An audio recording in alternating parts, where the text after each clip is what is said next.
Bueno, ahora sí vamos a ir comenzando. Déjenme que primero me asegure que quienes necesitan interpretación en inglés lo están escuchando. If you're not hearing the English interpretation or you Si have no some estás technical issue, escuchando la interpretación please o let si us tienes know algún problema via the chat. técnico, avísanos por favor por el chat.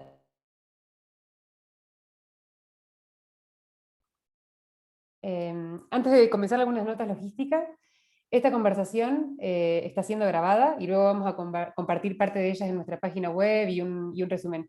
Si alguien no quiere que lo que dice lo compartamos en la página o que cortemos esa parte, no tenemos ningún problema, nos mandan un mensaje. Ahí mis colegas Marta o Tintín van a poner nuestro correo y pueden escribirnos si no quieren que se comparta parte de lo que se va a estar conversando. Y si llegan a tener alguna pregunta o algún problema técnico, también pueden escribirnos en el chat. Bueno, ahora sí, ya luego de todas estas partes técnicas iniciales, les queremos dar la bienvenida a este conversatorio sobre el proceso social y político que está atravesando Chile, mediante el cual están caminando hacia una nueva constitución redactada en forma sumamente participativa, y que puede desembocar en un nuevo marco constitucional que sea ambientalista, feminista y que incluya la cosmovisión de los pueblos originarios. Me presento, mi nombre es Luciana Berkovich y soy parte del equipo de la Red de Empoderamiento Jurídico, que es una comunidad que nuclea más de 10.000 personas y 2.000 organizaciones que trabajan para hacer del derecho una herramienta que ayude a mejorar la vida de las personas y a transformar las políticas y las leyes injustas. Si aún no son miembros de la red o quieren saber más, les vamos a dejar el link en el chat. Muchos de los elementos de la página todavía están en inglés, pero tenemos materiales para quienes están sumándose en español, tenemos materiales y la página de registro también en español y un grupo de WhatsApp en español para nuestros miembros de la región. Quiero comenzar comentándoles brevemente cómo surgió esta conversación. Hace poco tuvimos nuestro curso anual, que es de liderazgo en empoderamiento jurídico, que es un curso que participan personas de todo el mundo que trabajan con distintas herramientas y metodologías de justicia junto con las comunidades de empoderamiento jurídico, que fueron 2 semanas sumamente intensas de aprendizajes y de conversaciones colectivas. Y en ese marco, en una de las discusiones sobre justicia de género, una de las participantes de Bangladesh, que está aquí presente con nosotras, nos comentó sobre el proceso que está pasando en Chile y les parecía increíble y que tendríamos que saber más. Y dijo, ¿por qué no hacemos una conversación sobre esto? Y digo, bueno, vamos a intentar a ver qué podemos hacer. Y les preguntamos a nuestras colegas de FIMA, que es una organización ambientalista de Chile con la que trabajamos y son partes de la red muy activas desde el inicio, si les parecía interesante tener una conversación con personas de distintas regiones para conocer más en profundidad y para que podamos preguntarles directamente a las y los protagonistas lo que está pasando en Chile y también nutrirnos de esperanza de este proceso, si querían organizarlas. Y la verdad que lo que han hecho es magia, porque lograron que hoy estemos acá conversando con quienes están liderando el proceso, quienes van a ser constituyentes en representación de movimientos sociales y comunidades originarias. Así que muchas gracias a FIMA por hacerlo posible. Y por nuestra parte nos pareció que era muy interesante, especialmente por 2 razones. La primera es que en momentos de tanta oscuridad a nivel global, donde el autoritarismo y el activismo están tomando protagonismo, donde el espacio cívico en muchos países se está reduciendo, conocer experiencias en las cuales las personas directamente están usando y haciendo vivo el derecho, donde se discute en las calles, en los periódicos, donde la comunidad se está involucrando en este cambio tan trascendental que está pasando Chile, nos parece algo muy esperanzador y de lo que creemos que tenemos mucho para aprender, y queremos compartir esta esperanza y esta inspiración con el resto de nuestra comunidad. Y lo segundo es porque nosotros somos una red de empoderamiento jurídico y el sueño del empoderamiento jurídico es lo que está pasando en Chile. Es esto que el derecho sea esta herramienta tan tangible y tan participativa, donde directamente las personas van a ser partes del proceso de reforma constitucional. Entonces, qué mejor que para nuestra comunidad que saber de experiencias concretas donde se están realizando cambios sistémicos y estructurales utilizando el derecho por parte de las propias comunidades. Así que por mi parte nada más, yo voy a estar moderando la conversación durante el día de hoy. Quienes están presentes, si tienen preguntas durante el transcurso de esta conversación, pueden ir poniéndolas en el chat y nosotros se las vamos a hacer llegar a nuestras participantes. Y luego vamos a abrir un espacio para conversación directamente con quienes están participando. Ahora, antes de empezar, sí le voy a dar la palabra a Ezio Costa, que es el director ejecutivo de la ONG FIMA, que ha participado activamente en la campaña por una constitución ecológica de la plataforma de organizaciones sociales y grupos ambientalistas denominado Sociedad Civil por la Acción Climática, que nos dé unas palabras introductorias y que nos cuente, para quienes estamos siguiendo este proceso desde afuera, qué es lo que pasó y qué es lo que está pasando y qué es lo que pasará en los próximos días en Chile. Buenos días, Ezio. Buenos días, Luciana. Muchas gracias por la presentación, muchas gracias por organizar además este evento y por todo el trabajo que se está haciendo desde NAMATI y desde la Legal Empowerment Network, que a nosotros nos pone muy orgullosos ser parte y orgullosas ser parte de esta red, porque efectivamente creemos, y así lo hemos manifestado de distintas maneras, que el derecho tiene que ser una herramienta que construya o que ayude a construir sociedades más justas. Ese es precisamente uno de los problemas que tenemos todavía, esperamos que se solucione en Chile, y precisamente una de las causas entonces que nos llevan al proceso actual. Y bueno, sobre eso les voy a hablar, espero no más allá de 5 minutos, que es el tiempo que tengo asignado para ello. Voy a tratar de hablar lo suficientemente lento para que quienes estén haciendo la traducción puedan hacerla. Como todos quienes me conocen saben, suelo hablar en 1.5x al menos, pero bueno, voy a esforzarme. Podríamos fijar el comienzo de este proceso social en la propia dictadura. Durante la dictadura, en los años 80 en Chile, particularmente en el año 80, se dictó una nueva constitución. Y esa nueva constitución refleja de manera muy bien elaborada la visión de la sociedad que tenían aquellas personas que estaban en el poder en ese minuto. Economistas formados en escuelas neoliberales, en Chicago particularmente, las élites económicas del momento y los militares. Esos eran las personas que detentaban mayor poder y que tenían una visión de la sociedad como una sociedad ordenada a través principalmente de la propiedad, como una sociedad en la cual el Estado debía tener muy poco que decir frente a la iniciativa privada en todos los ámbitos, donde los derechos sociales en realidad eran garantías de elección, pero no derechos sociales propiamente tal, donde el orden que se daba, jerárquico, centralizado, tenía que estar protegido de una manera lo suficientemente fuerte como para que no pudiera ser cambiado por quienes vinieran después. Y esas son las palabras que pronunció el ideólogo de toda esta constitución, que es Jaime Guzmán. Él mismo reconoce la construcción de esta nueva constitución debía ser de una manera que impidiera cambiar. Cuando retornamos a la democracia, en el año 89, la vuelta de la democracia significó poder derribar algunas de las barreras más evidentes, más autoritarias de la Constitución. Cuestión que fue, además, ampliándose en el tiempo con los gobiernos democráticos. Pero a pesar de que en estos 30 años que van desde que retornamos a la democracia, se fueron derribando algunas de las barreras más autoritarias de la Constitución del 80, la verdad es que se mantuvo las estructuras principales que han creado, que han conformado a nuestra sociedad actual como una sociedad particularmente neoliberal, como una sociedad particularmente ordenada a través de los dispositivos que ya les expliqué previamente. Y esto entonces, bueno, ha ido generando y ha ido haciendo crecer el malestar en muchas áreas distintas, en la protección ambiental, en las pensiones, en la salud, en la educación. Cada una de esas áreas con movimientos sociales activos que intentaron durante muchos años generar cambios. Sin embargo, aquí es donde el derecho se volvió una herramienta de bloqueo más que una herramienta de acción. Y ese es precisamente uno de los problemas que hemos enfrentado desde todos los movimientos sociales. A pesar de la capacidad, ingenio y avances que puedan haber en torno a las acciones jurídicas que se llevan adelante para mover un poco el asunto, los cambios en la estructura eran o fueron hasta ahora imposibles.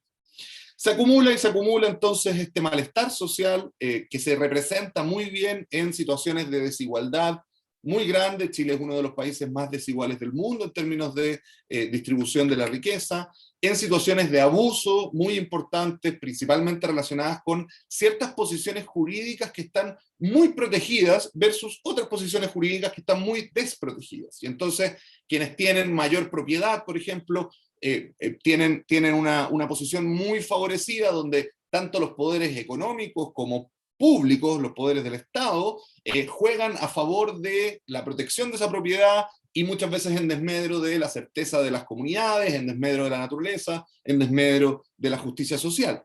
En materia ambiental, muy evidente esto, sobre todo en los territorios distintos de las grandes ciudades, donde las personas han ido acumulando un malestar a propósito de la falta de acceso al agua, que en Chile es un bien privado y no un derecho humano garantizado, a propósito de las altas tasas de contaminación por actividades extractivas como la minería, como la industria forestal, como la salmonicultura, que son las grandes industrias de Chile, porque junto con nuestra constitución jerarquizada y ordenada en la propiedad, se protegió el status quo industrial de Chile, o sea, se protegió aquellas actividades en las cuales ya había personas en posiciones de poder considerables. Y por lo tanto, a pesar de que Chile, en términos de ingreso, ha crecido bastante en los últimos 30 años, ese ingreso no ha significado una variación en nuestras actividades, sino que una profundización de esas actividades extractivas que causan tanto daño en los territorios. Y además hubo, durante el último periodo, sobre todo, un ninguneo, no sé cómo van a traducir esto, pero un maltrato hacia las personas de parte de quienes están en posiciones de autoridad, con cuestiones como, en el caso ambiental, decir que la contaminación por metales pesados y compuestos orgánicos volátiles que estaban enfermando a las personas en una zona de alta carga industrial como es Quintero Puchuncaví,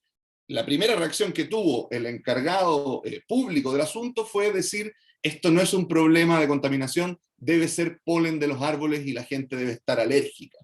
Eso un maltrato, un ninguneo, de nuevo difícil de traducir, para las personas que habitan en ese lugar. Bueno, eso se replicó en muchas esferas.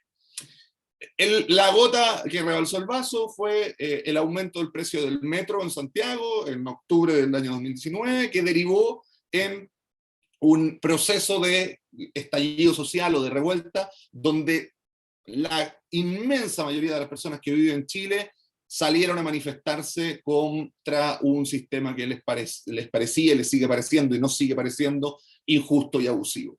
Y en ese momento, entonces, se produjo una revuelta en todo Chile, que la única manera de conducir políticamente era generando un proceso constituyente. Y se generó este proceso constituyente, que es un proceso que por supuesto, no calmó inmediatamente la revuelta, la cual ha continuado, pandemia de por medio, pero ha continuado, pero sí condujo la energía. Y eso es muy importante y fue un gran logro, creo yo, político, que haya existido la posibilidad de generar este proceso.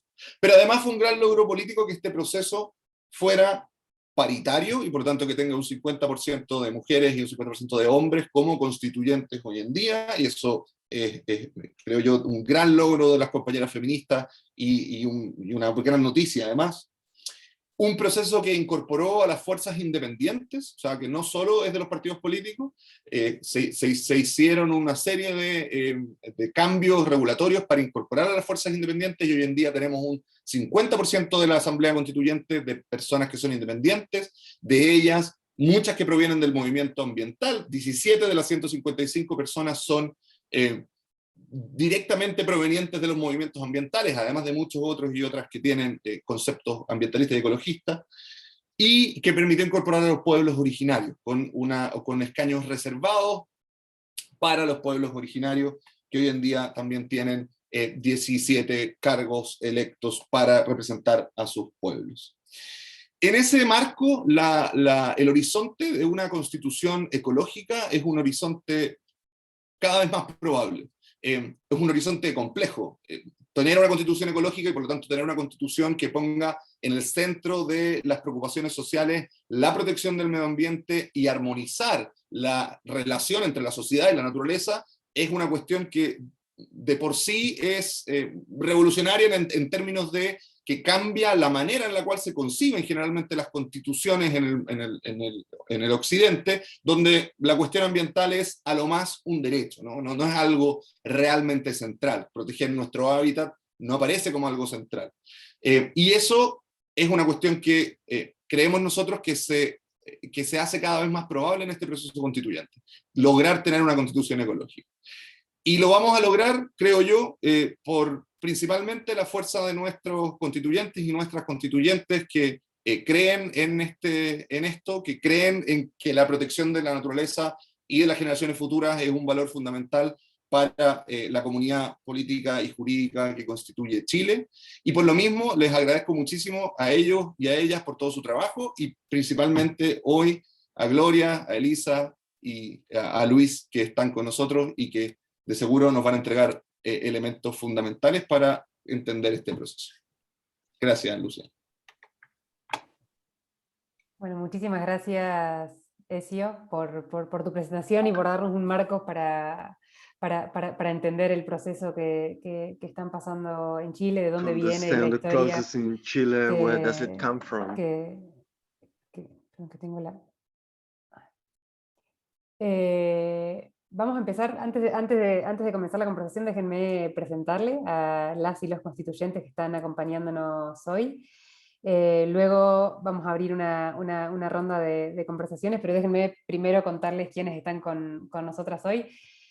Contamos con Elisa Justianovich.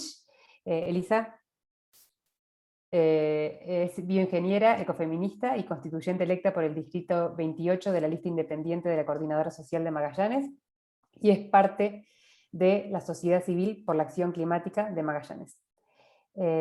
También contamos con Luis Jiménez, que él es abogado de las comunidades Guayatire de Arica y Paranacota, y Chiapa de Tarapaca, y es constituyente electo por el escaño del pueblo aymara. Y también tenemos a Gloria Alvarado, que ella es presidenta de la Federación Nacional de Agua Potable Rural y secretaria de la Asociación Gremial de Servicios de Agua Potable de la región de O'Higgins, y gerenta de la cooperativa de aguas El Patagual de Pataguas Cerro de la comunidad Pichiadegua.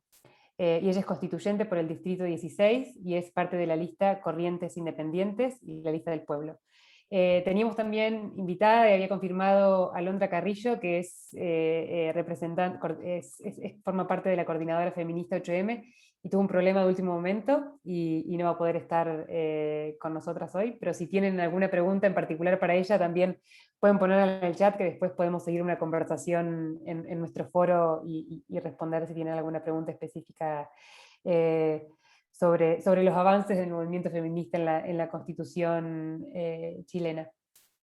Ahora, antes de empezar la ronda, sí le voy a pedir a nuestras invitadas, a Elisa, a Luis y a Gloria, si pueden brevemente presentarse, contar de qué parte de qué movimiento son y contarnos un poco, más en términos personales, su participación en este proceso y cómo este proceso constituyente está cambiando sus vidas y los movimientos a los que pertenecen. Así que si les parece, hacemos una rondita de 2 o 3 minutos de cada uno, empezando, si les parece en ese orden, Elisa, Luis, Gloria. Vale, sí, primero saludarles, muy agradecida por la invitación, por la instancia de poder también compartir esta experiencia que estamos viviendo acá en Chile. Contarles que, bueno, soy de acá les hablo desde Magallanes, región de Magallanes, al sur de Chile.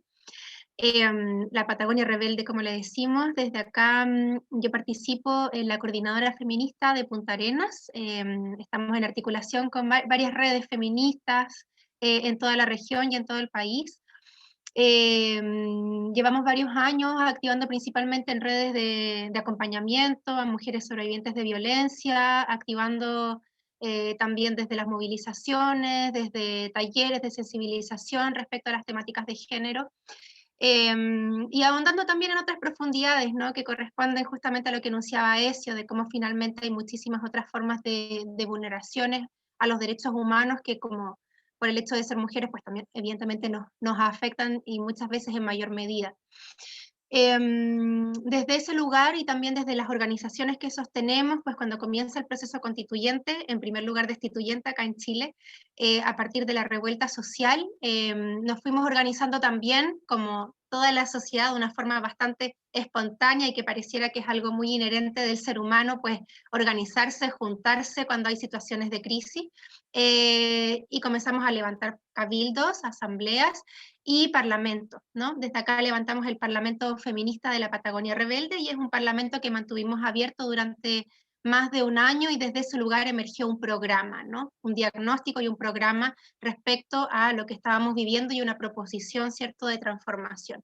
Y desde ahí ineludiblemente pues surgió esta iniciativa de levantar candidatura, porque no, decimos, ¿no?, que nuestras voces son indelegables, éramos nosotras mismas las que teníamos que llevar nuestra propia voz al espacio de la convención. Desde ahí surge mi candidatura a partir de un proceso democrático dentro de mi organización, y se levanta también una lista independiente desde las organizaciones sociales en esta plataforma amplia que llamamos Coordinadora Social de Magallanes, que reúne una treintena de organizaciones sociales de toda la región. Y desde esta lista independiente pues se impulsó de una forma colaborativa un programa común, un programa que emerge del mandato de las comunidades acá en la región, y que se obtiene desde el trabajo de sistematizar en el fondo todas esas conversaciones que se fueron dando en los cabildos, asambleas y parlamentos.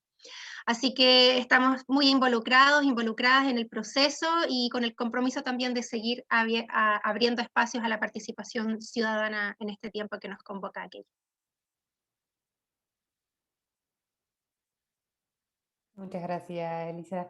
Luis, ¿quieres presentarte?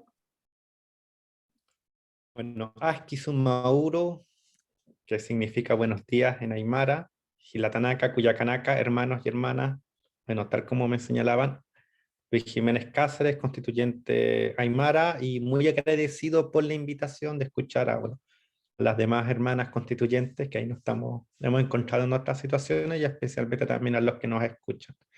Bueno, yo por mi parte, bueno, se puede decir que el tema de los pueblos originarios y el pueblo aymara siempre ha estado en mí desde, bueno, desde niño, por esta idea de la transmisión oral de la cultura, las enseñanzas y la sabiduría que dan nuestros abuelos, en este caso particular mi abuela materna, que en nuestra cosmovisión son las que más transmiten la cultura. ¿Ya? Y ahí desde joven he participado en distintos tipos de agrupaciones aymaras, no solo políticas, sino también culturales, los grupos de baile, por ejemplo, folclóricas, como estos bailes que van a las comunidades, etc.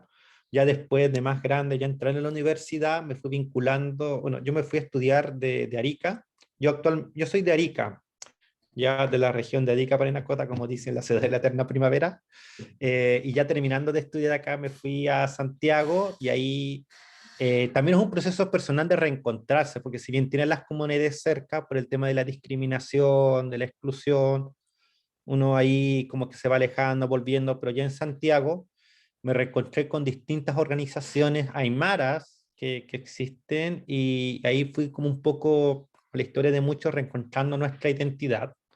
Me fui involucrando más en esos términos de comunidades, de asociaciones, dando énfasis que a pesar que nuestros territorios ancestrales están, digamos, en el ámbito rural, igual hacemos cultura en la ciudad, y esa es como la idea de las organizaciones aymara en Santiago. De ahí volví al territorio, en este caso Arica, Parinacota, y me fui vinculando al tema de los derechos de los pueblos originarios y el tema ambiental. En mi rol de abogado he ido asumiendo distintos casos junto con otros hermanos y hermanas indígenas jóvenes en la defensa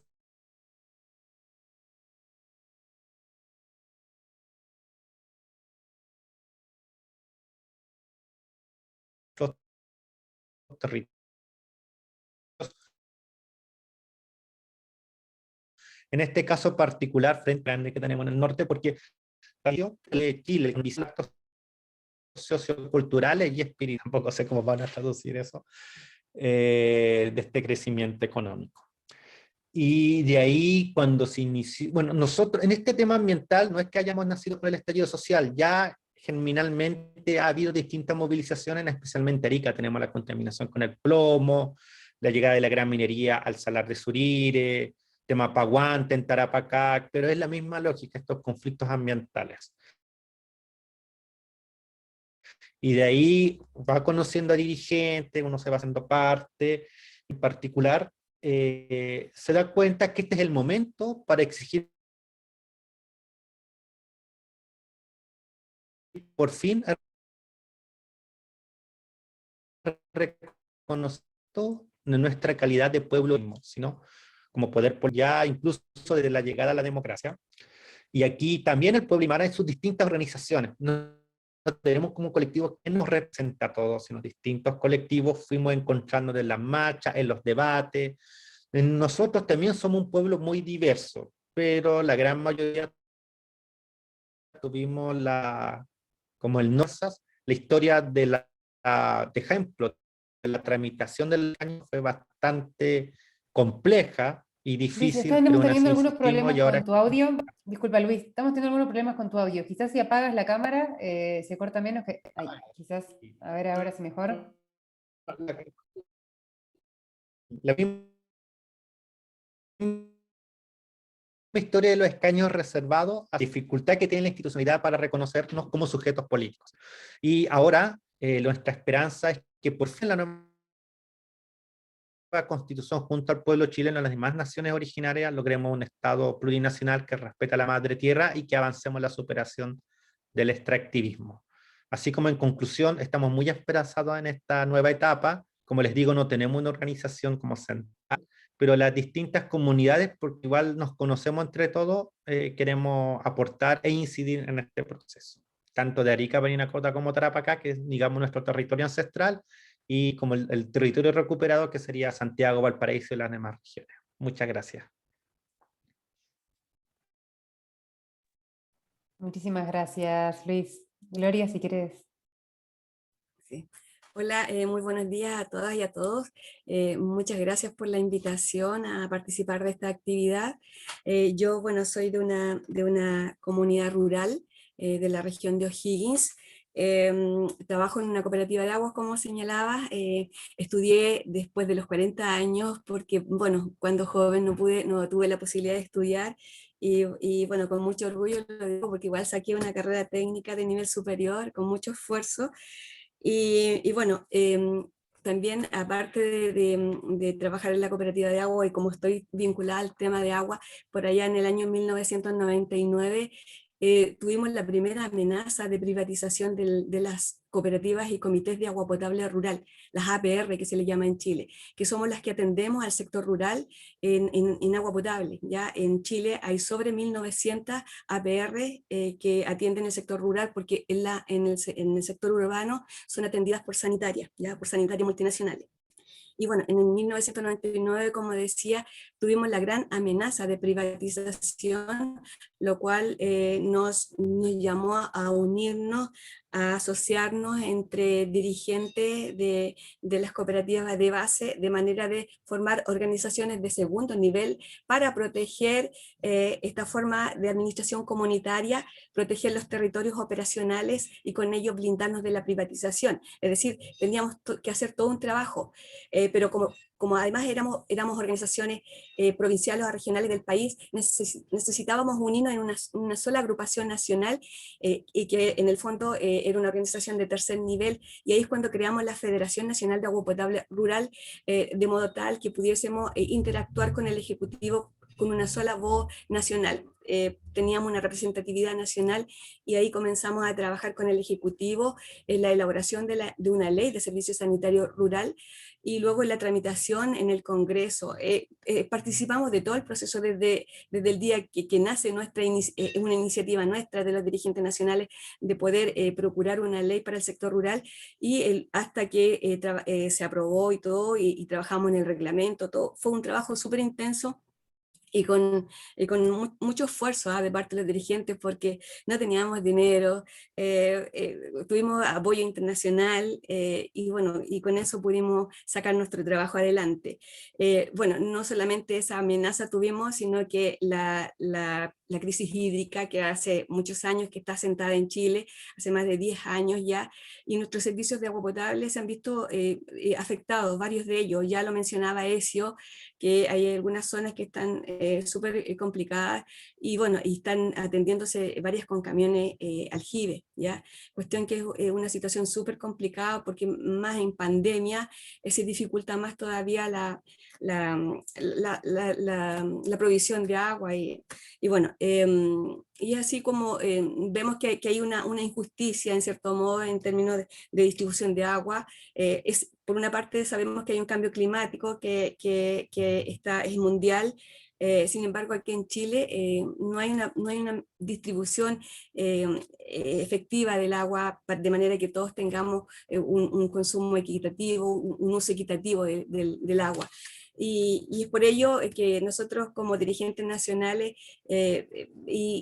bueno, y desde lo local también me han nominado para que sea constituyente en esta etapa, en este proceso, para desde ese escenario tener la oportunidad de poder hacer algo más por el tema de agua potable en Chile, porque de verdad que es cierto que estamos muy preocupados en los territorios rurales. Compartimos los territorios, valga la redundancia, con la agroindustria, cuestión que nos pone en desventaja. Ya se hablaba del extractivismo que sucede en las localidades rurales, y es cuando cada vez nos arrinconan más, tanto a las cooperativas y comités de agua potable, porque no podemos competir en términos de uso. Nuestros pozos son mucho más pequeños que los pozos de la agroindustria, por ejemplo, y así también la agricultura familiar campesina. Así que todo eso me ha motivado desde las bases, como digo, me han nominado para que sea constituyente, y aquí estoy con este tremendo desafío y con muchas ganas de hacer un trabajo bien para Chile. Así que eso, y muchas gracias por la invitación, y muy contenta también de compartir con mis compañeros bueno, ¿cómo se podría decir acá? De todo este proceso constituyente. Eso, gracias. Bueno, muchísimas gracias, Gloria, Elisa, Luis, por lo que están haciendo, sobre todo. Es increíble, imagino cómo todo este proceso de un día a la mañana cambió sus vidas también, en términos personales, de un día a la mañana ser constituyente y estar en el medio de todo este proceso, liderando este cambio tan histórico en Chile.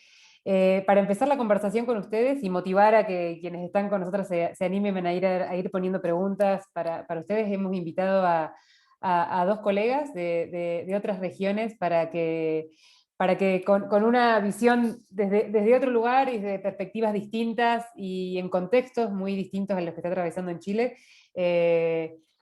puedan conversar con ustedes y hacerle algunas preguntas.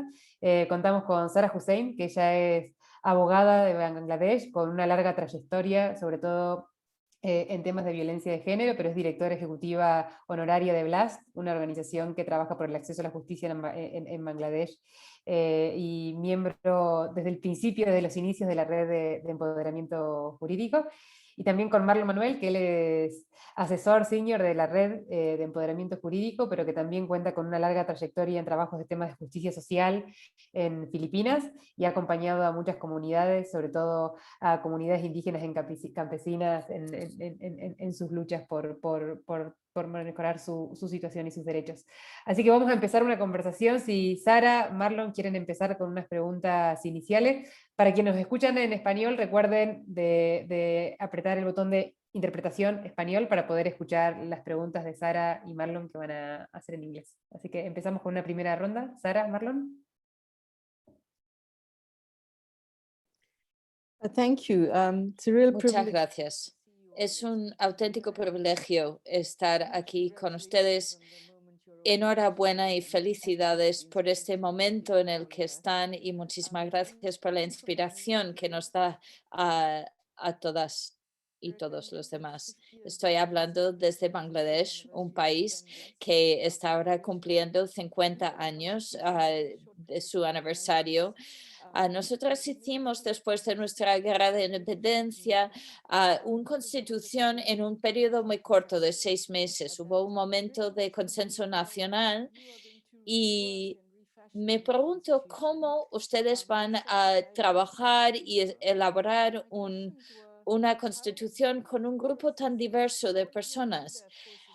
El hecho de que ustedes estén ahí todos es ya una parte de un proceso inclusivo desde el inicio. Pero ¿cómo van a diseñar una conversación inclusivo en el proceso de elaboración? ¿Estarán mirando la experiencia de otros países dentro de América Latina y más allá de América Latina? Y tercero, ¿cómo van a enfrentarse a aquellos puntos de vista que se oponen al cambio? ¿Cómo han pensado gestionar este problema? Y en concreto, esto es una cuestión muy relevante para nosotros en Bangladesh, tiene que ver con la cuestión de igualdad. Todas y todas llegan desde intereses y grupos particulares, pero mi pregunta es cómo están pensando enfrentar la cuestión de igualdad ante la diversidad de grupos y comunidades presentes en situaciones en las que hay contestaciones y conflicto entre estos grupos. Mi pregunta es específicamente el conflicto entre el derecho a la igualdad y el derecho a libertad de culto y de religión. Si la Iglesia impide, por ejemplo, una plena igualdad, o cómo han pensado abordar esta cuestión. Espero con mucha ilusión escuchar las respuestas. Creo que para no perdernos las preguntas, que son varias, quizás vamos a hacer una ronda de respuestas y luego Marlon hace las propias, porque creo que con tantas preguntas quizás nos vamos a perder algunas respuestas, pero creo que son todos puntos como muy interesantes en cuanto al proceso, en cuanto a cómo va a ser incluida la igualdad, el proceso participativo, cómo va a ser incluida la igualdad en la Constitución y también los temas de la religión. Así que si quieren ir tomando la palabra y pueden ir contestando algunas o todas las preguntas, no es necesario, abierto quien quiere tomar la palabra.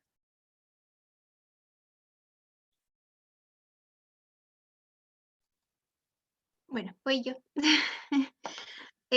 Ahí nos vamos complementando. Sí, está súper interesante la pregunta. Yo creo que hay cosas que sin duda alguna se abordan según las características que tiene el proceso que hemos abierto, ¿no? Es un proceso que se abre desde la masividad, desde el movimiento popular, con millones de personas en las calles. No es un proceso que se impone desde la institucionalidad, ¿no? Desde ahí tiene un carácter constituyente originario que hemos también declarado los constituyentes de movimientos sociales y de pueblos originarios también, que se respete, ¿no? Que se reconozca el poder constituyente originario, que se respete también la soberanía de los pueblos en este proceso a través justamente de herramientas de involucramiento, de participación activa de la ciudadanía, de, por ejemplo, de alguna manera vincular toda la deliberación que se produzca en los cabildos, en las asambleas, en los parlamentos, en los tragunes, en todas las instancias de participación y deliberación que estén vinculadas con el trabajo de la convención. Hay muchas herramientas que hemos estado conversando en distintos grupos, ¿cierto? Para poder, de alguna manera, defenderlos a la hora de crear el reglamento interno, ¿sí? Porque el reglamento finalmente es el que dispone la forma de funcionamiento y permite garantizar de alguna manera estas herramientas de participación ciudadana, la debida información, el acceso a la información, la transparencia, ¿cierto? Y la vinculación de todas las comunidades para con el trabajo de los convencionales. Por otra parte, eso es como la pelea un poco institucional, ¿no?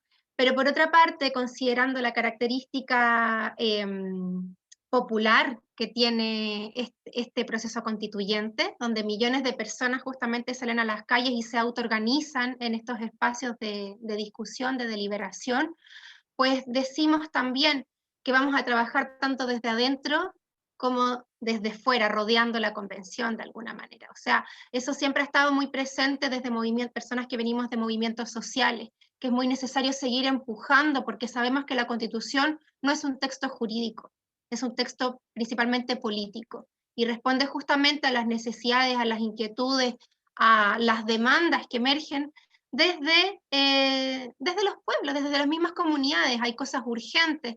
Bien lo relataba Ezio al inicio, ¿no? O sea, hay todo un contexto que se impone en nuestro país a través de una constitución emanada en dictadura, con una democracia tutelada y con un modelo económico amarrado, capitalista neoliberal, ¿cierto? Y que genera una enorme, digamos, entramado de desigualdades, de abusos, de injusticia, donde se superpone la protección, ¿cierto?, de la propiedad privada por sobre todos los otros derechos humanos, derechos sociales, derechos de la naturaleza, que era algo, digamos, hace poco tiempo impensado que pudiéramos estar hablando de una forma tan abierta y masiva en el país sobre consagrar a la naturaleza como sujeto de derechos, ¿no? A los animales como sujetos de derechos, a los elementos de la naturaleza, en fin. Entonces, sentimos realmente que la característica tan monumental, tan masiva de este proceso constituyente ha permitido entrar desde estos espacios, desde los movimientos feministas, socioambientales, populares, indígenas, con todas nuestras demandas, nuestra historia, nuestras luchas, nuestras resistencias de décadas, siglos, ¿no?, al espacio de la convención, con todos estos elementos. Entonces, eso claramente va a dotar de una enorme diversidad de visiones, de experiencias a las discusiones que se van a dar ahí dentro, y por tanto la estrategia claramente va a ser encontrarnos desde esos lugares, ¿no? Por eso hemos estado intencionando ya con Luis y Gloria, llevamos muchas reuniones encontrándonos, ¿cierto? Porque hemos estado justamente impulsando ese encuentro. Personas que venimos desde movimientos sociales, socioambientales, feministas, populares, indígenas, pueblos originarios, ¿no? Para empujar juntas y juntos todas nuestras demandas, porque sabemos que todas aspiran hacia un lugar común, es decir, vidas dignas, buen vivir, ¿cierto? Restituir un equilibrio, una forma armónica de vivir las comunidades con los ecosistemas, ¿no? Como vamos encontrando el equilibrio, como vida armónica. Entonces, hay muchas demandas que vienen de lugares distintos, pero el diagnóstico sentimos que es común. O sea, estamos frente a un escenario que se impone con un modelo económico determinado, basado en un extractivismo que es sacrificial para los ecosistemas, para las vidas humanas, que explota trabajadores y trabajadoras, que pone énfasis también sobre las mujeres, ¿cierto? Desde ahí viene esta posición ecofeminista, donde comprendemos que mujeres, disidencias, infancias también están en una posición de desventaja en una cultura que es patriarcal, que es machista. El trabajo de cuidados es invisibilizado, no tiene ningún tipo de seguridad social. El trabajo de las mujeres cuidadoras, ¿cierto?, que queremos que esté también ahí presente y una perspectiva de cuidado, ¿cierto?, también para con los ecosistemas, la naturaleza y todos sus elementos. En fin, hay una enorme cantidad de elementos que llevamos desde distintos sectores y que la estrategia aquí es que, que vayamos respaldándonos unos a otros, para que en definitiva seamos un gran bloque transformador, que logremos empujar finalmente que esto esté presente, tanto de quienes entramos como de quienes están también rodeando de alguna manera y empujando que esto también se dé, porque finalmente son decisiones políticas que se tienen que empujar mucho más allá de la voluntad individual de los convencionales que hayan logrado entrar, ¿no? Muchas gracias, Lisa. Le voy a pedir a quienes hablen ahora que si les recuerdo que estamos con interpretación, si pueden hablar pausado para facilitarles el trabajo a nuestras intérpretes. No lo digo por ti, Lisa, sino por mí, casi todo. Ya, yo entonces, como para seguir, bueno, a mí me gustaría empezar señalando y enfocarme en el tema de los movimientos de pueblos indígenas, originarios, ¿ya? O sea, situándolo en un contexto histórico-político, uno se hace la pregunta por qué Chile como país ha habido tanta resistencia a incluir la preexistencia de los pueblos originarios y sus derechos colectivos. Si uno revisa el resto de la situación constitucional latinoamericana, hay varios profesores que hablan que ha habido ciclos de distintos constitucionalismos. Un primer ciclo, por ejemplo, que habla del 82 al 88, en que las constituciones latinoamericanas hablaban de la diversidad cultural plurilingüe de un país o estado. En esa situación estamos con la Constitución de Guatemala del 85, que es la paradigmática. Hay una constitución que es la de Nicaragua del 87, que tiene una gracia, que ahí es donde se habla, entiendo por vez primera, de autonomías para una región determinada, tomando en cuenta que ahí habitan pueblos originarios. Después de ese ciclo viene un ciclo que también los estudiosos han llamado el constitucionalismo pluricultural, de 1989 a 2005, cuyas constituciones paradigmáticas son Colombia de 1991, México del año 1992, Perú la Constitución de Perú de 1993, y así suma y sigue. Las características principales es que se reafirma el derecho a la identidad cultural, a la cultura, tanto como derecho individual y colectivo. Se avanza en los demás catálogos de derechos, como un incipiente pluralismo jurídico, una incipiente representación política, etc. Ese es el ciclo del multiculturalismo, y era el modelo que probablemente iba a abrazar Chile con ya no me acuerdo hoy si el primer o segundo gobierno de la expresidenta Michelle Bachelet. Se hablaba del Chile multicultural. Pero por las diversas resistencias que ha habido históricamente no se logró a eso, a pesar que incluso hubo una consulta en ese sentido. Y esto se debe, yo creo que hay un racismo que todavía no se supera, un racismo muy subrepticio, muy encubierto, y que creo que pasa también con las diversidades sexuales, con los derechos de las mujeres, que públicamente no lo dicen, pero internamente en el día a día aún está. Y el otro tema es que reconocer los derechos de los pueblos originarios, digamos, en serio, implica hacer cambios al modelo económico extractivista. ¿Ya? Después viene, y por eso no vamos, después ahora viene el ciclo del constitucionalismo plurinacional, paradigmáticamente en las constituciones de Ecuador y de Bolivia, que habla ya de refundar el Estado y poner fin al colonialismo interno. Esa es la situación de América Latina, más o menos un diagnóstico de lo que pasó en Chile. ¿Cómo se avanza?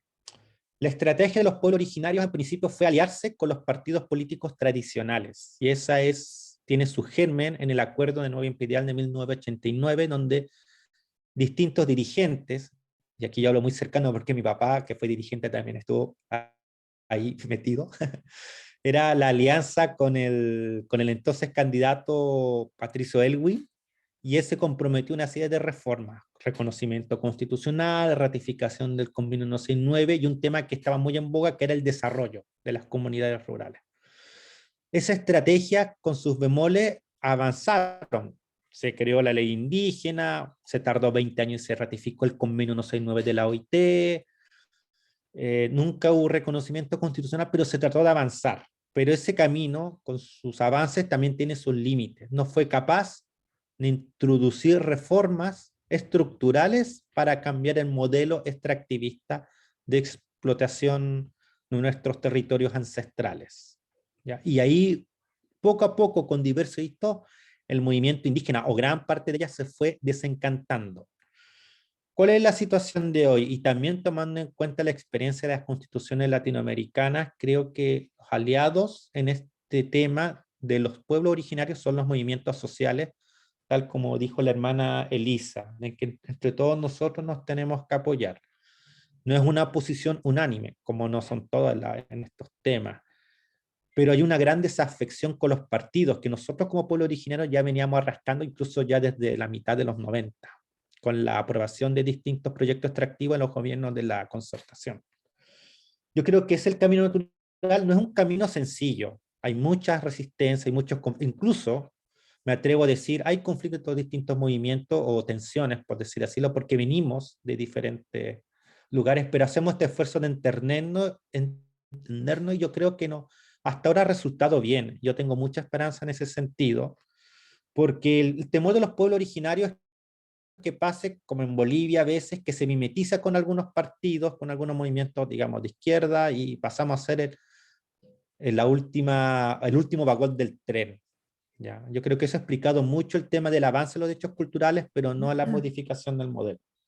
Entonces, en ese sentido, yo creo que es el camino, ese camino también no empieza ahora, es un trabajo muy de base, o sea, ya desde, y es como lo que relaté yo, uno desde joven va metiéndose en los movimientos sociales, se van generando las alianzas ahí mismo en el día a día. Y eso permite hoy tener esta idea de que tenemos que avanzar hacia un norte común. Entonces yo diría que es harta estrategia en la Constitución. Para seguir con esta idea tiene que haber mecanismos fuertes de participación ciudadana, de participación de los pueblos originarios, por nuestra calidad de pueblos con derecho a la autodeterminación. Y yo de verdad en lo personal estoy muy esperanzado a avanzar con los demás movimientos sociales, con la gran mayoría del pueblo de Chile, además pueblo originario, y como dicen por acá, vamos que se puede. Muchas gracias, Luis. Les voy a pedir, tenemos varias preguntas que nos están mandando desde, en el chat, así que si podemos hacer las respuestas más cortas y podemos abarcar la mayor cantidad de preguntas que nos quedan media hora. Gloria, si te parece, y luego Marlon hace tus preguntas y pasamos al público. Perfecto. La pregunta es si habíamos mirado experiencias, cómo nos vamos a enfrentar a los que se oponen a los cambios y también sobre la igualdad, ¿ya? Bueno, con respecto de la experiencia, sí, efectivamente hemos estado mirando experiencias comparadas de otros países y de manera tal de poder recoger ese insumo, no copiar y pegar, sino que tratar de adaptarlo y de ver qué es lo que nos sirve, qué es lo que nos puede ayudar a nosotros en la elaboración de la nueva Constitución. Estamos trabajando bastante con respecto a esto, también hay nexos con la academia, con organizaciones no gubernamentales que nos están apoyando de manera tal de poder tener, como digo, ese insumo. También obviamente estamos con una comunicación muy activa, muy directa con las comunidades, porque eso se dio, me habían dicho que fuera un proceso participativo, 100% participativo, en donde las comunidades tienen que tener un rol muy relevante, porque la idea es que podamos recoger todas estas demandas, todas estas problemáticas y podamos construir una constitución de abajo hacia arriba. De abajo hacia arriba. Entonces, eso es lo que estamos haciendo, por lo tanto, vamos a darle mucho énfasis al tema de los cabildos para tener, como digo, una participación ciudadana efectiva, ¿ya? Bueno, ¿qué es lo que vamos a hacer con respecto a los que se oponen al cambio? Bueno, aquí es cuando tenemos que apelar al diálogo, tenemos que tener una conversación horizontal, de manera que todos nos respetemos, ¿no es cierto? Y podamos incorporar todo lo que tenemos, las demandas de la ciudadanía que hemos recogido desde los cabildos. La idea es que podamos conversarla en la Convención Constitucional dentro de todos los que nos vamos a sentar ahí a trabajar y a elaborar esta Carta Magna, que es muy importante para nuestro país. Así que, por lo tanto, es un grupo muy diverso, ¿no es cierto? Es paritaria, incorpora independientes, gente de diferentes regiones del país, ya nuestros hermanos de los pueblos originarios, es decir, va a ser difícil la conversación, pero vamos a tener que llegar a puerto, porque esto es algo muy lindo que se va a elaborar para Chile, es el futuro que estamos construyendo para Chile. Y bueno, con respecto de la igualdad, bueno, la Constitución actual señala que todos nacemos libres en igualdad y derecho, pero eso es como que fuera algo escrito que en el fondo no se garantiza. Por ejemplo, en términos de salud, desde una lógica en la cual está el acceso, pero no los métodos como o los medios, más bien dicho, para hacerlo efectivo. Y para que haya una real igualdad, el Estado tiene que garantizar los derechos. Entonces, eso tiene que quedar de esa forma establecido. Ya sabemos que, por ejemplo, hay recomendaciones en instrumentos internacionales en términos de igualdad, la Carta de las Naciones Unidas, que habla de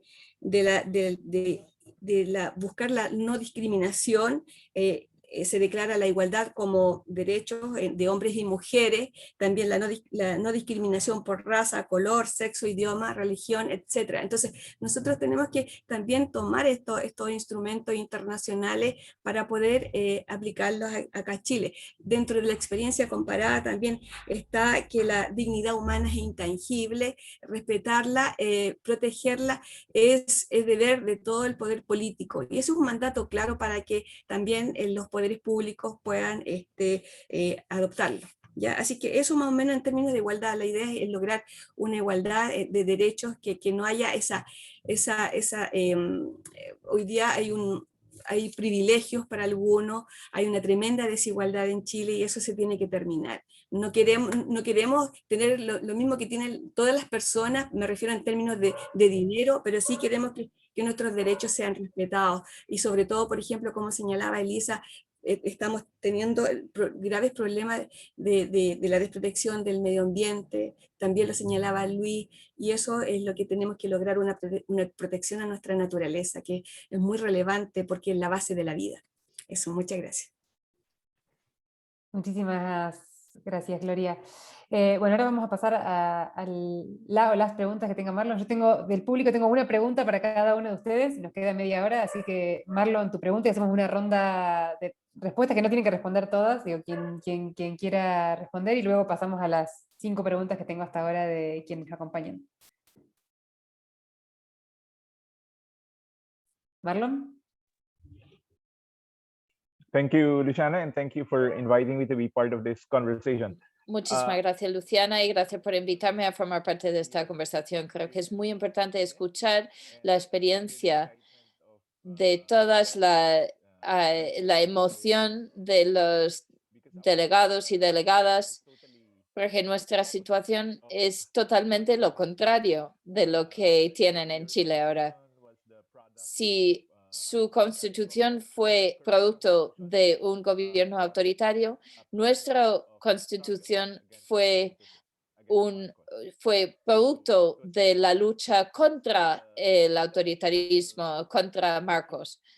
Entonces, este era el documento fundamental que abrió el país, que abrió una nueva etapa democrática para el país. Y mi pregunta tiene que ver con esto. A diferencia de ustedes en Chile, nosotros no estamos emocionados con intentos de cambiar nuestra constitución. Muchas organizaciones han propuesto cambios a la constitución, porque vemos la mayor parte de los intentos como formas de apertura para la eliminación o la debilitación de nuestra constitución actual. Tenemos una sección sobre derechos humanos. Entonces, esta es mi pregunta. ¿Existen provisiones específicas en la constitución actual que ustedes creen que deberían conservarse y protegerse y deberían copiarse exactamente de la constitución antigua a la nueva? ¿O es un borrón y cuenta nueva completa? Me gustaría aprender o entender un poco cómo lo ven. Perdón, una pregunta increíble. Como ¿quién quiere empezar? Ezio, eres parte también del panel, así que parte de las posibles respuestas.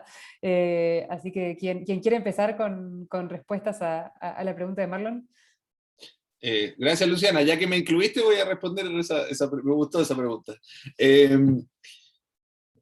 Mira, en mi visión al menos, la Constitución de 1980 contiene algunos mínimos democráticos que están en los tratados internacionales también, como los derechos humanos, algunos de ellos, que probablemente se van a mantener. O sea, bueno, no probablemente, se van a mantener, ¿no? Está el derecho a la vida, evidentemente el derecho a la vida se va a mantener, por ejemplo. Ahora, todo el entramado que es relacionado con la estructura jurídica efectiva, la estructura social efectiva, creo yo que, por lo menos desde mi punto de vista, hay que modificarlo. No quiere decir que cada una de las normas se va a modificar. De nuevo, hay cosas como, no sé, el principio de probidad administrativa o la protección de las personas, que evidentemente se van a mantener. También algunas cosas orgánicas relacionadas con, no sé, por poner un ejemplo, algo que yo creo que podría mantenerse, la Contraloría General de la República, que es un organismo que controla la legalidad y el presupuesto de la administración del Estado, me parece que tiene que mantenerse. La separación de poderes. Obviamente hay una base mínima que probablemente se mantenga, probablemente. Pero luego todo lo que tiene más sustento, o sea, más cuerpo, me parece a mí que desde el punto de vista de los movimientos sociales y desde el mío propio, más bien hay que modificar.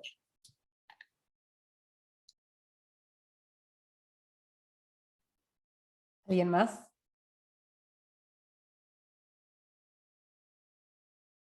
Si están de acuerdo que generalmente la parte Bueno. procedimental... Sí, Gloria. Sí, bueno, Ya.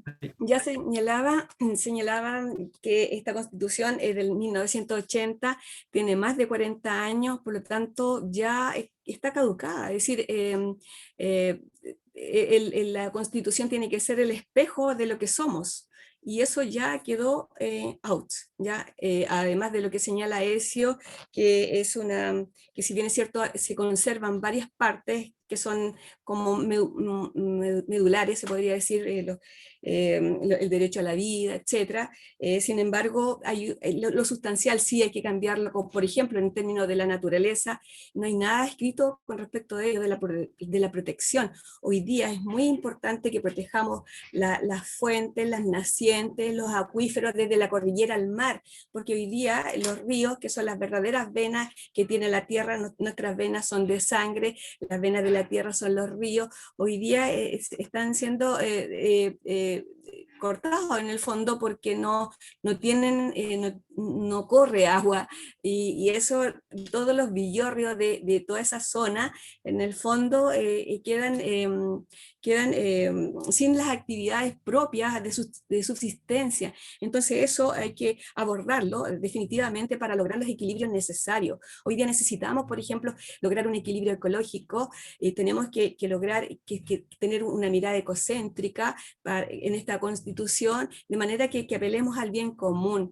Hay muchas materias que se cruzan, como se conversaba anteriormente, del modelo de desarrollo económico. Esto no da más, tenemos que virar, tenemos que transitar hacia un modelo que sea menos dependiente de los elementos naturales, más protector de los elementos naturales. La naturaleza tiene la capacidad de recuperación propia, pero hasta cierto punto, es decir, si la extractivizamos a tal punto, no le vamos a dar la capacidad de recuperación propia. Entonces esto es muy importante considerarlo. Yo creo que aquí ha faltado, no sé si bueno, yo sé que hay conocimiento, pero ha faltado la empatía de los que extractivizan hoy día el territorio,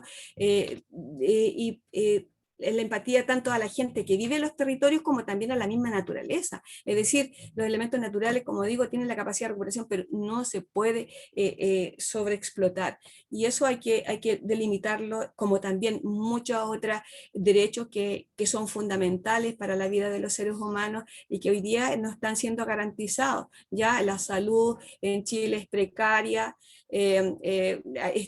al haber el Estado endosado la responsabilidad privada, está la salud pública, la privada, el que tiene dinero se atiende, el que no, muchas veces las listas de espera, qué sé yo, en los hospitales, y así sucesivamente la educación y todos los otros derechos que es muy importante proteger y garantizar. Así que por eso se necesita, como digo, un borrón en esa parte sustancial, de manera que podamos incorporar la opinión del pueblo, ¿no? Ya sabemos que se elabora en dictadura y hoy día es cuando el pueblo tiene que escribirla. Y es eso. Muchas gracias. Muchas gracias, Gloria. Luis, si pueden, cortito, que así pasamos las preguntas del público y podemos responder las preguntas que nos llegaron. Luis, ¿habías levantado tu mano? Es una pregunta muy interesante porque aquí donde yo creo estamos de acuerdo en los temas como transversales, comunes, y aquí en donde puede haber pequeñas diferencias, pero todo se conversa. ¿Qué cosas mantendría de la Constitución? Yo creo que el nombre, Constitución, pero bueno, fuera de broma. El tema de los órganos autónomos constitucionales, ¿ya? Yo creo que es una experiencia que hay que revisar bien, la autonomía de la Contraloría, la autonomía del Banco Central. Si es que ha funcionado bien, quizá algunos cambios de mayor rendición de cuentas, pero por ahí. Otro tema que yo rescataría son las reglas de probidad y transparencia que se han instalado en los últimos años con las reformas. Otra regla, o mejor dicho, idea, es que la Constitución del 80 igual amplió el catálogo de derechos en su vertiente liberal. Tal vez habría que avanzar en estos derechos en su vertiente de derecho social, por decirlo de alguna manera. Y yo haría una distinción entre las cláusulas y el modelo que instauró la Constitución del 80 y las cláusulas que vienen de la Constitución anterior, del 25, y que algunos profesores y activistas han señalado como la mejor versión de este constitucionalismo chileno democrático. Yo analizaría de mejor manera, porque también va una idea de anterior que se dijo acá, que hay que construir consenso. Ya tenemos un consenso social, pero quizás rescatar estas normas que vienen de esta tradición y actualizarla al nuevo modelo. Y por último, para cerrar, siempre nos enseñan que fue pionero Chile en garantizar el derecho a vivir en un medio ambiente libre de contaminación, hasta me sé de memoria. Para avanzar, porque la sola garantía de ese derecho se ha visto que en la práctica no ha funcionado, porque cede, es derrotada frente a los derechos de propiedad, que está súper regulado y súper reforzado. Entonces, transitar en esta línea del derecho a vivir en un medio ambiente libre de contaminación, a, como decía aquí la hermana Elisa y Gloria, a reconocimiento de verdad, pero en serio, de los derechos de la madre tierra, y tiene que tener su correlato en la sala de máquinas, en la parte orgánica, en el diseño de las instituciones en que se toman las decisiones. Eso. Muchas gracias. Sí, Elisa, la palabra.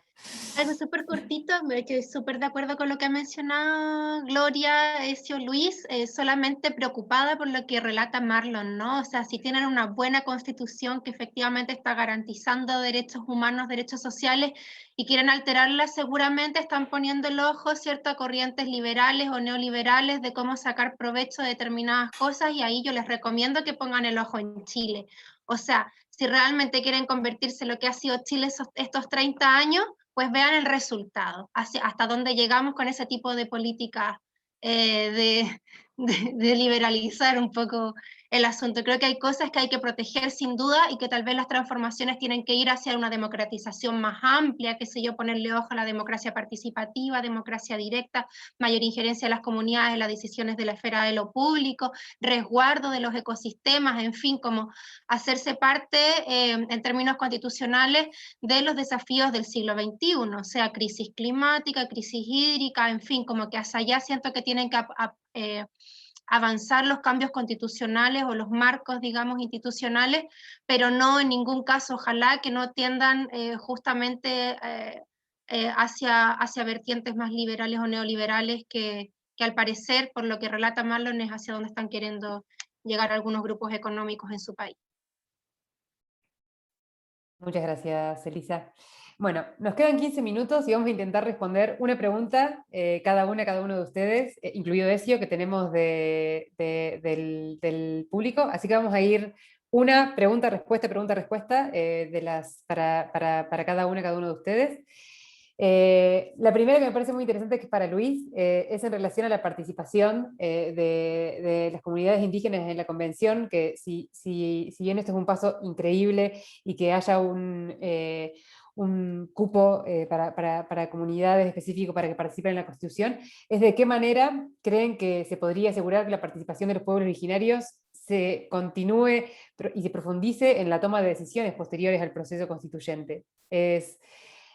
Van a participar en la Constitución, pero luego en la implementación y en la toma de decisiones políticas posteriores que les afecten, ¿de qué manera creen que se podría asegurar esa participación? Es una gran pregunta, pero tratando de responder en corto, los escaños reservados, estos asientos reservados, nosotros lo interpretamos como un reconocimiento de que Chile es plurinacional, y esta plurinacionalidad tiene que manifestarse en el propio reglamento de la Convención Constitucional. Nosotros como pueblo originario estamos trabajando en cuáles son los mecanismos de participación en consulta, más en concreto, para garantizar lo que llamamos deliberación constitucional plurinacional.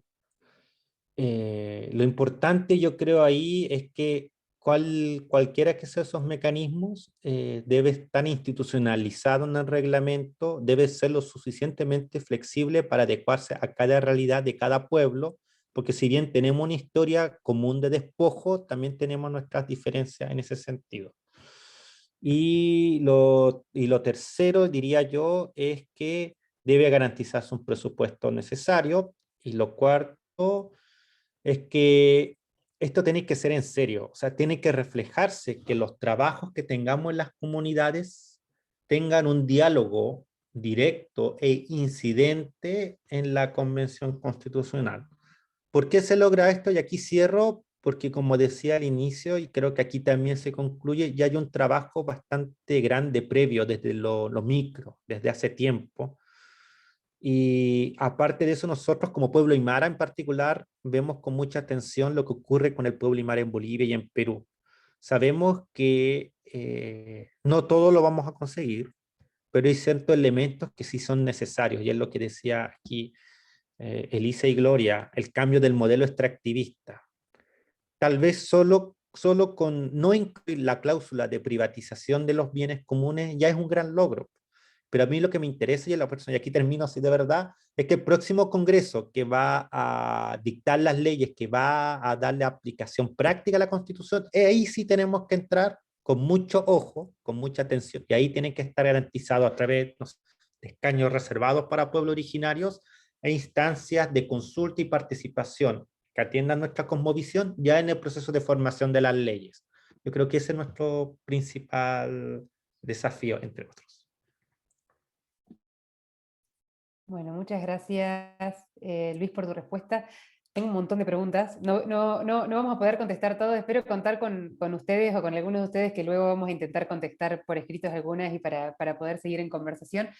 Hay varias preguntas que están relacionadas, que es sobre la eficacia de los textos constitucionales, que es, ponemos nuestra energía y con la experiencia reciente de muchos países de la región, en Latinoamérica, con la experiencia de Bolivia, Ecuador, y acá está la pregunta de Mariela Puga en relación a esto, es como su mirada sobre esas otras experiencias constitucionales latinoamericanas en relación a los procesos constitucionales y después la eficacia que tienen o no en la realidad. Y si tienen alguna valoración sobre esta eficacia de los textos constitucionales. Y hay varias preguntas que están relacionadas sobre estos desafíos que nos presenta, que creo que varios países de la región tenemos que, el esfuerzo y la esperanza que nos dan estos cambios y estas transformaciones constitucionales, y luego la dificultad de ponerlos en la práctica. Y voy a unir esta pregunta con una cortita, así le doy la palabra a Elisa, si quieres contestar esto, y lo uno con otra pregunta muy corta y más concreta, sobre una pregunta de Rafael Dos Reyes sobre la participación de la comunidad LGBTQ en el proceso constituyente, si hay algún tipo de participación de esta comunidad y propuestas de reforma constitucional atendiendo a sus demandas. Vale, me voy con la primera pregunta. Cedo a la siguiente por razones de tiempo. Bueno, yo creo que efectivamente la experiencia comparada de los países hermanos aquí latinoamericanos ha sido tremendamente valiosa justamente para poder integrar nuevas visiones de lo que podríamos incluir en la Constitución que vamos a escribir ahora, y por otra parte también aprender de algunos errores o de cosas que han quedado fuera, ¿no? Yo creo que ahí recoger lo que mencionaba Luis, o sea, el modelo extractivista, por mucho de que se consagre naturaleza como sujeto de derechos, pues no es algo que se haya logrado revertir en países como Ecuador o Bolivia, ¿no? Donde finalmente el mismo modelo económico sigue primando.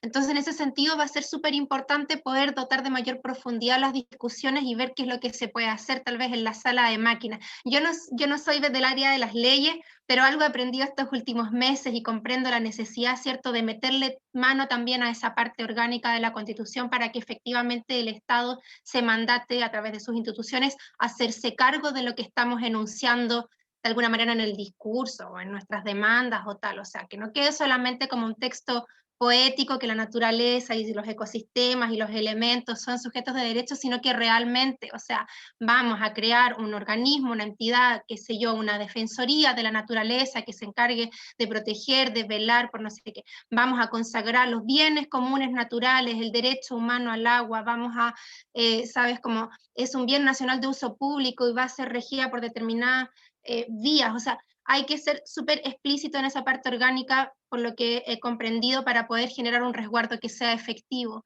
Y no solamente la protección, sino que tener esa profundidad en el discurso, o sea, en las discusiones en cuanto a repensar el modelo económico, el modelo productivo, el modelo de desarrollo.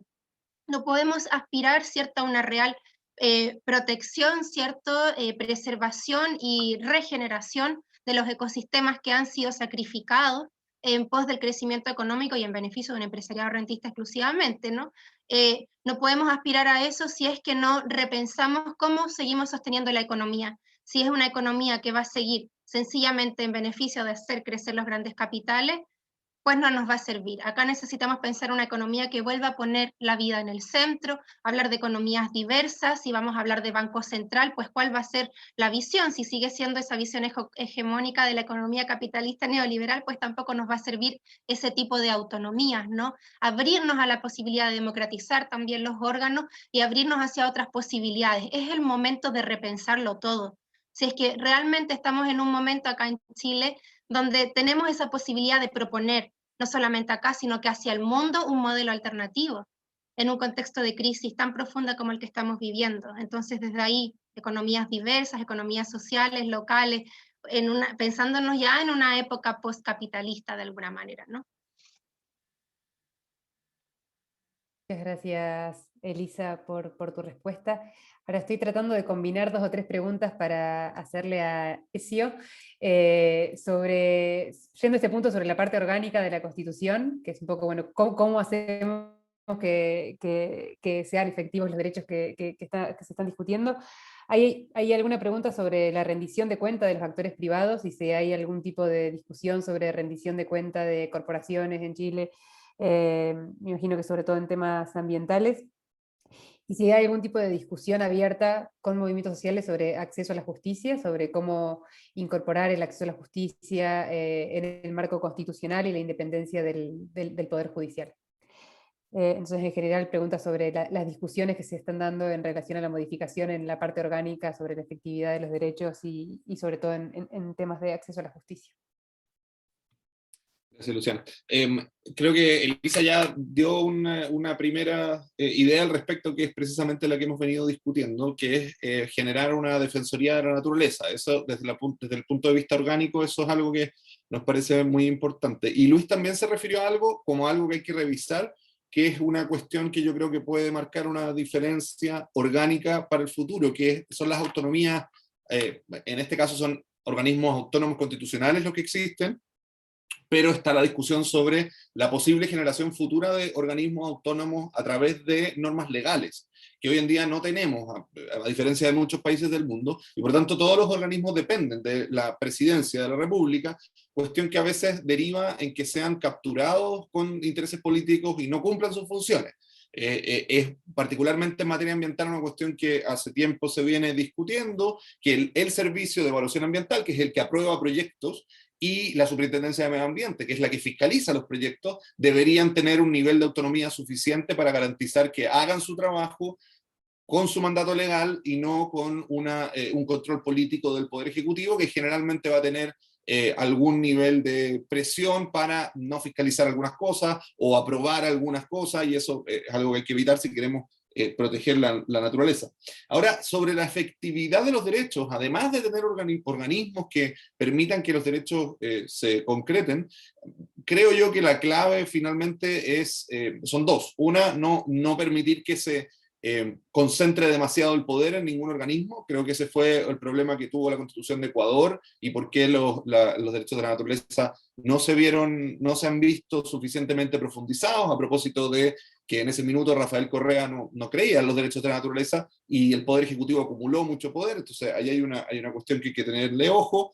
Hay una segunda cosa que puede ser importante en este sentido, que es cómo posteriormente el poder democrático real que está en las personas, en las comunidades, se puede seguir manifestando. Y ahí, claro, el acceso a la justicia es una de las variables. La participación, el acceso a la información son todas variables necesarias para que las personas, independiente de que ya esté operando un parlamento, o como sea que vaya a operar, y una presidencia, un primer ministro, o también lo que sea en ese sentido, para que las personas sigamos teniendo un compromiso democrático posible de representar a través de instrumentos institucionales. Instrumentos como las iniciativas populares de ley, pero también instrumentos como las organizaciones propiamente vecinales, territoriales, políticas, que tiene que haber una cierta apertura respecto de eso. Y ahí el tema puntual de acceso a la justicia, que me preguntabas, bueno, está obviamente la Defensoría de la Naturaleza, pero también creemos nosotros que es necesario que existan acciones populares que permitan a cualquier persona acudir a los tribunales de justicia cuando el poder constituido, particularmente la administración del Estado, vulnere sus derechos o no los esté garantizando. Y esa es la diferencia fundamental con lo que tenemos hoy en día, que son solamente violaciones de libertades las que se pueden proteger, y no la falta de garantización, la falta de cumplimiento de los deberes estatales. Y eso es algo que hay que, creemos nosotros, incorporar en esta lógica. Y ahí también va a estar la accountability de las empresas, ¿no? Actualmente la Constitución, en lo que se refiere a acceso a la información, y con esto termino, tiene un listado de las cosas que son públicas, que el Tribunal Constitucional ha opuesto a la ley y ha dicho, porque la Constitución dice que estas son las cosas públicas, entonces todo el resto no lo es, a pesar de que la ley sí amplía la apertura de información en materia, y esto ha sucedido en materia ambiental, particularmente con las empresas salmoneras. La ampliación del acceso a la información debería ir por el lado de que todos quienes estén operando con bienes comunes, bienes naturales o otros tipos de bienes comunes, deberían tener cierta información disponible para el público, precisamente para ese accountability. Muchas gracias, Cecilio. Bueno, en este punto creo que podemos seguir todas quienes estamos acá horas discutiendo. Sumamente interesante, la verdad, el proceso y las propuestas que están teniendo de cómo mejorar esta parte orgánica de la Constitución y los cuerpos con autonomía. Voy a terminar, nos quedan 2 minutos, así que voy a terminar con una pregunta para Gloria, que nos llega desde Elisa Durán, que es cómo se traducen estas demandas sociales al agua, de este bien común, en la nueva Constitución. Es concretamente cómo las demandas sociales que hay en torno al bien común del agua se van a traducir o esperan que se traduzcan en la Constitución, y cuáles son esos elementos mínimos que esperan que se encuentren en la nueva Constitución de Chile.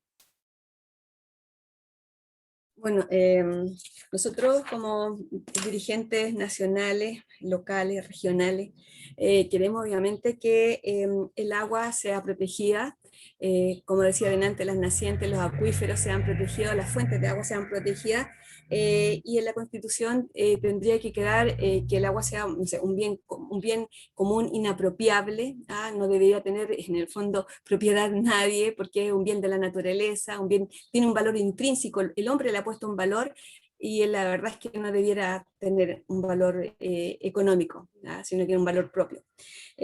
Por lo tanto, como digo, tendría que ser el agua como un bien común, inapropiable, un derecho humano garantizado por el Estado de Chile, y también de acceso universal. Yo creo que es súper relevante que hoy día todas y todos tengamos acceso universal al agua, pero a un agua segura, no agua en camiones aljibe como se ha estado proveyendo a comunidades hoy día. Y por esa misma razón que se necesita una mejor distribución del agua en Chile, y una protección y una regulación al respecto, como también a la naturaleza.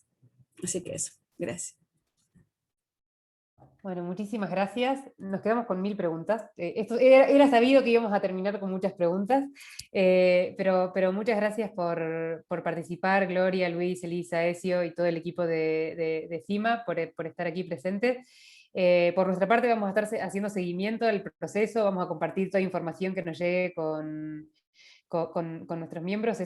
Es realmente un proceso esperanzador. Como decían, hubieron otros procesos en Latinoamérica, pero la singularidad que creemos que tiene este momento de Chile es cómo se ha iniciado, la trayectoria que tiene, el pasado, como decía Elisa, tan neoliberal y capitalista de la Constitución y de la política chilena, y este cambio tan radical que desde los movimientos sociales y desde la calle se está pidiendo, es sumamente inspirador para quienes lo estamos siguiendo. Así que no duden en compartir con nosotras información que podamos difundir, y cualquier forma en la cual tanto nosotras desde la Red de Empoderamiento Jurídico o las organizaciones podamos apoyar, cuenten con ello. Si hay que difundir información, firmar comunicados o lo que sea, digo, creo que el apoyo también a nivel internacional en determinadas demandas puede ser útil, cuenten con ello. Muy agradecidas porque nos hayan dado este rato para conversar con ustedes. Nosotros vamos a seguir luego en nuestro foro la conversación, y quizás con las compañeras y compañeros de FIMA dando respuesta a alguna de las preguntas que quedaron. Y muchas gracias, Sara, Marlon y todas las personas que estuvieron acompañándonos durante esta hora y media. Un saludo fuerte para todos y nos seguimos encontrando. Hasta luego. Muchas gracias por la invitación. Sí, Que muchas estén muy bien. gracias.